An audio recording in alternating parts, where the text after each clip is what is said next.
Picture this. You wake up, check your phone, and your collateral position, the one you spent weeks building, is gone, liquidated, while you slept.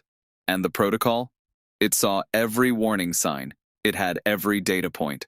It just didn't do anything about it. That's the dirty secret of DeFi lending. The systems are sophisticated enough to detect danger, but most of them are built to protect the protocol, not you. Today we're talking about a different model, Guardian Agents. A three-tier AI security hierarchy designed to sit between your funds and the worst thing that can happen to them. Stick around, because this is the mechanism almost nobody in DeFi is talking about. And by the end of this video, you'll understand exactly why it matters. My name is Ethan Cole, and a note, access to some of the site and some of its services are disabled for users located in or citizens of restricted territories. Let's start with the problem, because it's bigger than most people realize. In a standard DeFi lending protocol, here's the playbook. You deposit collateral, you borrow against it, and the protocol sets a liquidation threshold, a ratio at which your position becomes under-collateralized. Cross that line and liquidation bots, automated programs run by third parties, swoop in, repay part of your debt, and take a cut of your collateral as a reward. The protocol stays solvent. You lose a chunk of your position. That's it. That's the whole safety mechanism for most DeFi users today. Now, there's nothing wrong with liquidation as a last resort. It keeps protocols healthy. The problem is that for most platforms, it's not the last resort. It's the first and only automated response. There's no layer between your health factor is dropping and the bots are already here. No early warning system, no adaptive response, no AI watching your behavior in real time and asking, does this look right? Here's the question nobody asks when they set up a DeFi position. Who is watching out for me right now? The protocol is watching its own solvency. The liquidation bots are watching for profit. So who's actually in your corner? Let's talk about what a system built around that question looks like. Guardian Agents are a three-tier AI hierarchy. Think of it as a chain of command for your funds, and the mental model is simple. Every user gets a personal AI bodyguard. Those bodyguards report to a supervisor who watches for coordinated attacks across the whole protocol. That supervisor reports to a director who has the authority to freeze the entire system in seconds, no human bottleneck in the critical path. Let's walk through each tier, because the detail here is what makes this interesting. Tier 1 is the User Guardian Agent. The moment you sign in, one is auto-assigned to you. It watches every action you take in real time. Every transaction, every withdrawal request, every interaction with your collateral position. It's scoring risk per transaction and per session. And crucially, it can enforce withdrawal limits automatically when your risk crosses a threshold. If a withdrawal comes in that's wildly out of character for your account, far larger than your normal pattern, or arriving in a suspicious burst of activity, the Guardian doesn't wait for a human to notice.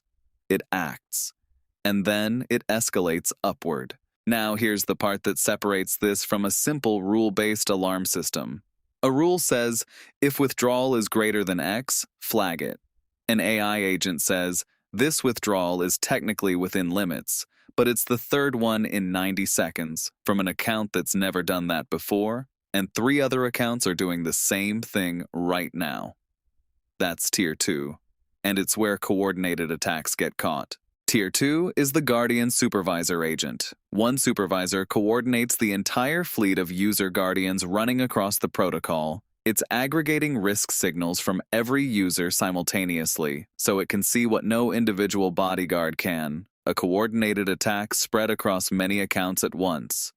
It polls its sub-agents continuously. When a pattern emerges, the same attack vector appearing across multiple users in the same moment, or an unusual spike in withdrawal volume relative to the pool, it doesn't just log it. It issues instructions back down to individual guardians and escalates protocol-level threats upward to Tier 3. This is the layer that catches the things that only show up in aggregate. A single suspicious transaction might be nothing. 50 suspicious transactions with the same fingerprint, hitting at the same time? That's an attack. And the supervisor is built specifically to see that pattern. If you're finding this valuable, we'd love it if you'd hit subscribe and drop a like. It genuinely helps us keep producing deep dives like this one on DeFi and the internet computer. It means a lot. Speaking of security in DeFi, this is a great moment to tell you about UltraLiquidity, and specifically about UlMash, their on-chain AI security system. Here's what makes it different. Most DeFi protocols get a code audit once, at launch, and then that audit sits in a PDF somewhere while the code keeps changing. UltraLiquidity built UlMash, their implementation of the multi-model agentic scanning approach that Microsoft introduced as M-, to rescan the protocol's canisters on meaningful code changes, not as a one-time exercise. The approach orchestrates over 100 specialized agents across multiple AI models in a 5-stage pipeline. It ingests source code, hunts for vulnerabilities, then has dedicated debater agents challenge every finding for reachability before a prover agent builds a working trigger. Nothing gets reported without proof of exploit. To give you a sense of how powerful the underlying approach is, Microsoft's own M- scored 88.45% on the CyberGym public benchmark across 1,507 real-world vulnerabilities, about 5 points ahead of the next entry. Those are Microsoft's numbers from their security blog published May 12, 2026. UlMash is built on the same approach, but has not yet been independently benchmarked. The whole thing runs on the internet computer as Rust canisters. No off-chain scanners, no centralized security servers that can be switched off. Pair that with the Guardian agent's behavioral layer we're talking about in this video, and you start to see a genuinely different security posture. Check the link in the description to learn more about UltraLiquidity. And remember, this is not financial advice. Back to Tier 3, the Security Director's Agent. This is the top of the hierarchy, running on the most capable model with real authority to act, not just to alert, to act. The director can trigger protocol-wide circuit breakers, pause a specific collateral type that's being exploited, blacklist a malicious principal, and, in the most severe scenario, hit an emergency brake that halts withdrawals protocol-wide. It also owns incident response end-to-end, from detection through resolution, and it reports to governance after every significant event. The escalation logic is tiered by severity. At elevated threat levels, it increases monitoring. At high severity, it can pause specific collateral. At confirmed active exploit, it hits the emergency brake and opens a governance alert simultaneously. And here's the key design principle. None of that requires a human to make a decision first.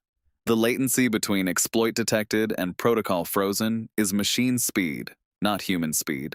Let's pause on that word, governance, because this is where the design gets really interesting, and where it's important not to overstate the automation. The Guardian system is not humans removed entirely.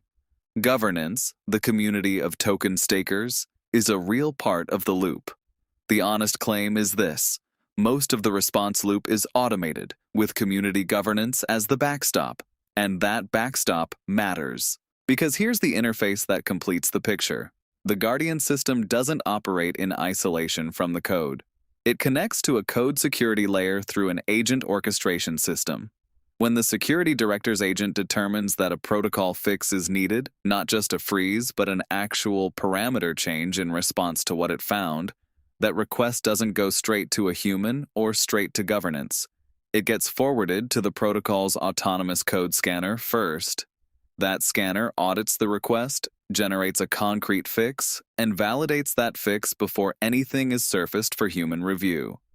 What genuinely can't be auto-fixed then becomes a governance proposal for the community to vote on. So the full pipeline, told as a story, goes like this. User activity flows through a personal guardian, the bodyguard. If it escalates, the supervisor sees it in aggregate. If it escalates further, the director freezes what needs to be frozen and opens a fix request. The code scanner takes that request, finds the issue, writes a fix, and proves the fix works. If it can close the loop, it surfaces the fix for review. If it can't, governance votes, detection, remediation, and resolution, mostly without waiting on people. Now you might be asking, why doesn't every DeFi protocol have this? And the honest answer is, it's hard. Building a 3-tier AI hierarchy that coordinates in real time, runs entirely on-chain, and interfaces with a code security layer requires a blockchain that can actually support that computation natively. Most EVM chains simply aren't built for it. The smart contracts are too constrained. The data isn't on-chain. The AI logic lives on a server somewhere that can be switched off. The internet computer is a different kind of blockchain. Smart contracts on the IC, called canisters, are WebAssembly programs that hold both code and state, can serve web apps directly, and can run AI agent logic natively on-chain. The entire Guardian hierarchy runs as IC canisters. The orchestration layer that connects the Guardians to the code scanner is on-chain. The finding storage is on-chain. There's no off-chain scanner, no external server in the loop that a bad actor could target to blind the security system. When the protocol is secured by the Guardian stack, the security AI itself shares the same trust model as the protocol. You can't attack the watchers without attacking the chain. So here's where we land. Most DeFi protocols protect themselves from you. Their liquidation engine keeps the protocol solvent while your position evaporates. Guardian agents flip that model. A bodyguard for every user. A supervisor that sees coordinated attacks in aggregate, a director that can freeze the protocol in seconds, and a code security layer that closes the loop autonomously, with governance as the backstop when it can't. Now, we talked today about the behavioral defense layer. Next time, we're going deep on the code side. How a multi-agent AI scanner actually hunts for vulnerabilities in canister code, why most audits miss what agents catch, and what proving a vulnerability with a working trigger actually looks like in practice. That one is going to get technical in the best possible way. Subscribe so you don't miss it, and drop your questions about Guardian agents in the comments. I read everyone.